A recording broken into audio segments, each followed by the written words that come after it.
Since the tornadoes last week, the Bluegrass State has been mostly dry. This has allowed storm crews to conduct damage assessments as well as let families and first responders begin the cleanup process.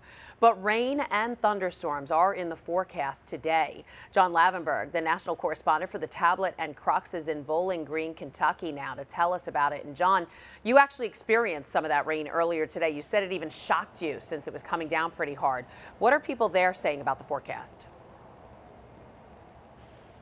Yeah, Christine, I did experience it just a little bit earlier today. You know, it's been kind of on and off today. It's the expectation that it's going to get pretty bad, but the last few days were really clear here, were really dry. So the good thing is, past few days, a lot of people were able to patch up roofs, move a lot of debris, do a lot of the necessary things that they needed to do. So this afternoon, a lot of that work is still taking place, but I could see it earlier today that as the rain started to pick up, you know, like I said, it's been on and off, but people already had to, you know, stop working, go in their cars, wait it out, come back out, things like that. So a lot of people are going to try and work through that rain, but they're going to have to stop if it continues to get even worse. Ugh, so annoying. You witnessed some of those cleanup efforts. I know you joined a group of nuns who made it their mission to help when disaster strikes. Tell us about them.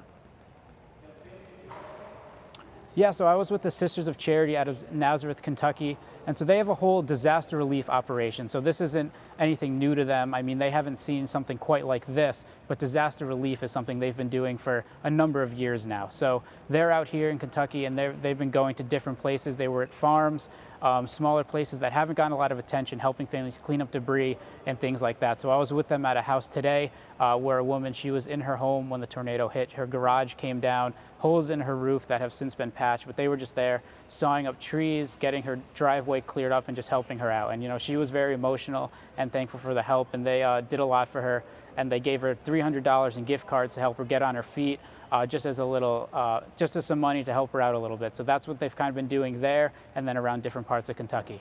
Wow, that's amazing. How do they find the people that they're helping down there?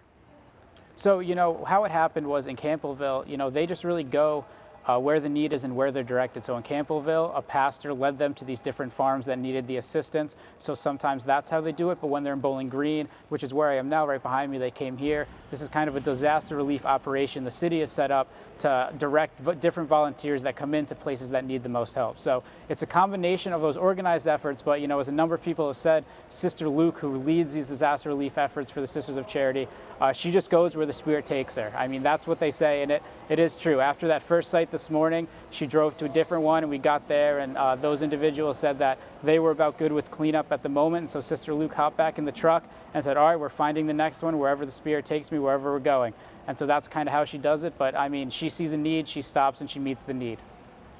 So wonderful to hear that. John Lavenberg, national correspondent for the Tablet and Crux. Thanks for checking in, and we'll talk to you again tomorrow. Thank you, Christine. Thank you for watching Currents News on YouTube. Be sure to hit the subscribe button and then click on the bell. You'll get updates about all of our newest content. And if you see something you like, click the like button and then share it with a friend. I'm Christine Persichetti, and we are putting your faith in the news.